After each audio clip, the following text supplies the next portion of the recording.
Chapter 1, The Birth of Elizabeth I, Elizabeth, Queen of England and Ireland. Listen, and repeat. Elizabeth I, nicknamed Virgin Queen, was born on September 7, 1533, to her mother Anne Boleyn, the second wife of King Henry VIII of England, who was obsessed with the birth of a male child of his crucifixion, who would be his guardian and heir to his throne. Therefore, after Elizabeth's mother had an abortion 3 times, Henry VIII decided to marry a third woman, admiring Jane Seymour, one of Queen AnnePauline's bridesmaids, but was unable to marry her before getting rid of Elizabeth's mother. Modern historians believe that the charges brought against Anne Boleyn by King Henry VIII are unconvincing and may have been fabricated with the intention of getting rid of them, and included high treason and infidelity, and she was executed by beheading on May 19, 1536, less than 3 years after the birth of Elizabeth I. Shortly after Anne Boleyn's execution, Henry VIII married Jane Seymour, and on October 17, 1537, she gave birth to a son named Edward, who died just 12 days after his birth. After the death of King Henry VIII in 1547, he was succeeded to the throne by Crown Prince Edward, who was only 10 years old at the time, but who soon left life at the age of 15, after suffering from numerous diseases. King Edward died in 1553, and was succeeded to the throne by his older sister Mary, the first daughter of King Henry VIII from his first wife, the Spanish Catherine Aragon. Queen Mary was Catholic like her mother Catherine, and her maternal grandfather Fernando II, King of Spain, so she wanted to extend Catholicism throughout England and abandon the Protestant doctrine of her father Henry VIII. Queen Mary's religious extremism has led to the burning of more than 300 people for heresy, contrary to Catholic principles, leading some historians to call her Bloody Mary. Elizabeth I was also a victim of her sister Queen Mary's radicalization of Catholicism, which ordered her arrest and imprisonment at London Castle in 1554, on charges of attempting to overthrow the regime, with the intention of restoring Protestantism as the country's main denomination. Queen Mary's reign lasted no more than 5 years, as she died on November 17, 1558, opening the door wide for Elizabeth I to succeed her to the throne, as the rightful heir. Elizabeth I was officially inaugurated as Queen of England and Ireland in January 1559, in an atmosphere in which the country was experiencing great conflict and sensitivity between Catholics and Protestants. Chapter 2, Protestantism entrenched in England after Mary's death. Queen Elizabeth I realized, from the very beginning, that it was impossible to please everyone in light of the religious hostility that was tearing the kingdom apart, and also saw that her legitimacy was based on separation from the Catholic Church and from the authority of the Pope of the Vatican, re-establishing Protestantism in the country. While tolerating other religious beliefs, that is, not being exposed to people who did not follow the Protestant doctrine, other than the radical behavior of her half-sister Mary. Queen Elizabeth I noted that she was faced with another dilemma that hindered her from stabilizing her throne, namely marriage, as she saw that marriage to a foreign man draws England into alliance and dependence on other countries. And that marrying an Englishman means risking jealousy in other English families, and thus revolutions in the country. According to these data, the Queen had only to make a firm decision not to marry ever and forever. Chapter 3, Execution of the Queen of Scotland.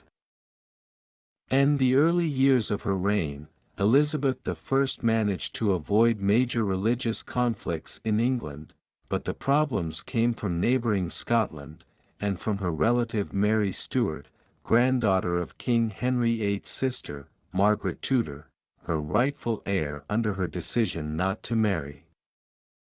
Mary Stewart became Queen of Scotland, when she was only 6 days old, after the death of her father James V on December 14, 1542, but her mother Marie de Guise was appointed regent of the king, until her death. After the death of the regent of the King of Scotland, Marie de Guise, in 1560, Scotland adopted Protestantism with harassment of anyone who was Catholic. Among the most prominent of these Catholics rejecting the Protestant reforms was Mary Stewart, who returned to the throne of Scotland in August 1561, 9 months after the death of her husband, King François II of France. After several years of resistance, Mary Stewart succumbed to the fait accompli and fled in 1567 to England, abdicating the throne to her son James Stewart, who was only 1 year old, and whom she had given birth to her second husband, her cousin Henry Stewart. While seeing herself fleeing with her skin to England, where there is relative tolerance for Catholics, Mary Stewart found herself locked up in several palaces in the country, by decision of Queen Elizabeth I, who feared her relatives' influence on English Catholics and their encouragement to revolt against the throne.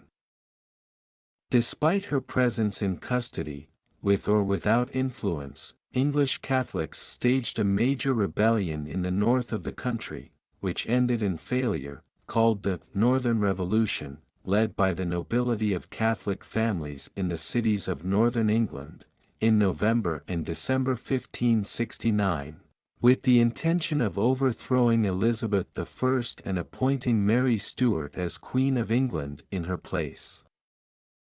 Further aggravating Queen Elizabeth I's position was the declaration in 1570 by the Pope of the Vatican's Catholic Church, Pius V, that she was a heretic, and that he had expelled her from the Church, prompting the Catholics of England to renounce their allegiance to the Queen, thereby increasing internal conspiracies to overthrow her from the throne.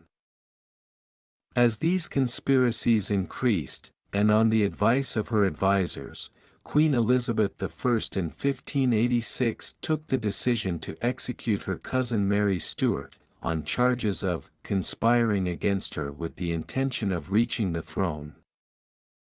Chapter 4: Elizabeth I's Victory over Spain's Armada. In parallel with internal unrest, during her reign Elizabeth I faced the threat of external ambitions, particularly from the Kingdom of Spain, which sought to occupy English territory. Since England at the time did not have large military forces capable of countering the Spanish threat, Queen Elizabeth I allied herself with some English pirates and slave traders, such as Francis Drake and John Hopkins, whom she gave the honorary title of Sir, i.e., Knight. Drake and Hopkins led several attacks on Spanish interests and colonies on the American coast and the Caribbean, and participated with their naval fleets in the Battle of Gravelines, in the Channel Sea, near the English coast, in August 1588, which ended in a crushing defeat by the Spanish Armada. Chapter 5: Death of Queen Elizabeth I. She died on March 24, 1603 at Richmond Palace between 2 and 3 o'clock in the morning. A few hours later, Cecil and the council put the plans into practice and declared James King of England. Elizabeth's sarcophagus was carried to Whitehall Palace at night by the river on a torchlit canoe. At her funeral on April 28, her coffin was taken to Westminster Abbey in a carriage pulled by 4 horses hanging black velvet. Elizabeth was buried in Westminster Abbey in a cemetery shared by her half-sister, Mary I. On their tomb there is an inscription, Latin, Regno consorts Enna, hic abdormimus Elizabethae et Maria sorors, in spe resurrectionis, meaning, peers in the kingdom and the cemetery, we lie here, sisters Elizabeth and Mary, in the hope of resurrection. I hope you like the story and that you have benefited from it.